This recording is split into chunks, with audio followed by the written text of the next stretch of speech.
আজ আমি বাল্ব আর ক্লে দিয়ে গণেশ ঠাকুর বানালাম।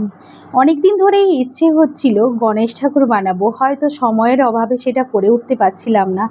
আর এই বাল্বটা আমার কাছে বহুদিন ধরেই পড়েছিল, অবশ্য নোংরা হয়েই পড়েছিল। একে আমি পরিষ্কার করেই কাজে লাগিয়ে দিলাম। আমার কাছে কোনো কিছুই ফেলে দেওয়ার মতো থাকে না, এর জন্য আমাকে অনেক কথাই শুনতে হয়। তো যাই হোক, আমি যেটাই পাই সেটাকে খুব চেষ্টা করি কাজে লাগিয়ে দেওয়ার। তো এই কিছু কিছু জিনিস থাকে যেগুলো সত্যিই ফেলতে মন চায় না। আর এই বাল্বগুলো তো আমি বহু কাজেই লাগাতে পারি। তো এইটা হচ্ছে আমার প্রথম কাজ ছিল যে বাল্ব দিয়ে আমি একটা কোনো ঠাকুর বানাবো। তো যাই হোক, আমি কিন্তু পেয়ে গেলাম, আজকে গণেশ ঠাকুরটাই বানিয়ে ফেললাম। আজকে গণেশ ঠাকুরটা বানানোর জন্য কিন্তু আমার কাছে সত্যিই ক্লে ছিল না, তাই আমি ক্লেটাকে আনিয়ে কিন্তু গণেশ ঠাকুরটা বানিয়েছি। তাই এখানে কিন্তু একটু সময় লেগেছে এর জন্যই আমার কাছে, কারণ আমার কাছে মার্কেটটা যদিও কাছে না, যাই হোক, দূরে। ফাইনালি আমি আজকে কিন্তু গণেশ ঠাকুরটা বানিয়েই ফেললাম। এখানে কিন্তু আমি বাল্ব নিয়েছি আর ক্লে নিয়েছি, তার সঙ্গে কিছু জিনিস তো আমার এক্সট্রা লেগেছে।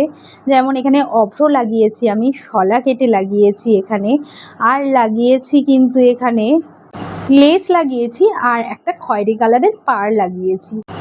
দেখুন না, আমরা যারা ক্রিয়েটার আছি তারা কোনো কিছু নতুন কিছু ভাবনা চিন্তা করলে সেই কাজটা যদি না তখনই করে, তার হয়তো আর মনেই থাকে না। ঠিক আমারই হয়েছে, কারণ এই বাল্বটা দিয়ে আমি অন্য কিছুই বানাবো ভেবেছিলাম, এতদিন খেয়ালই ছিল না কি বানাবো। হয়তো সেই মুহূর্তে সময়ের অভাব বা সেই মুহূর্তে বানাইনি, তাই হয়তো খেয়ালই ছিল না। কিন্তু আজকে কিন্তু আমি এটা কাজে লাগিয়ে দিলাম, তাও আবার গণেশ ঠাকুর। যেহেতু ভাবলাম যে গণেশ পুজো কাছেই, তাই ভাবলাম যে না, দেরি না করে এই গণেশ ঠাকুরটাই বানিয়ে দিই। ঠাকুরের গায়ে যে অলংকারগুলো ছিল ভাবছিলাম অন্য কিছু দিয়েই বানাবো। যাই হোক, আজকে কিন্তু আর অন্য কিছু ছিল না, আর এতটাও কিছুই আমার কাছে অবশ্য নেই যে তাকে সাজিয়ে তুলবো, তাই কিন্তু ক্লে দিয়েই সাজিয়ে তুলেছি। গণেশ ঠাকুরের চোখ দুটো কিন্তু আমি রং তুলির সাহায্যেই বানিয়েছি। আর এখানে গণেশের যে বাহন ইঁদুর, তারও কিন্তু ভিডিও আমি দিতে পারিনি, কারণ অনেকটা বড় হয়ে যাবে। গণেশের পছন্দের লাড্ডুটাও কিন্তু বানিয়েছি, অবশ্য সেটা ভিডিও দিতে পারছি না।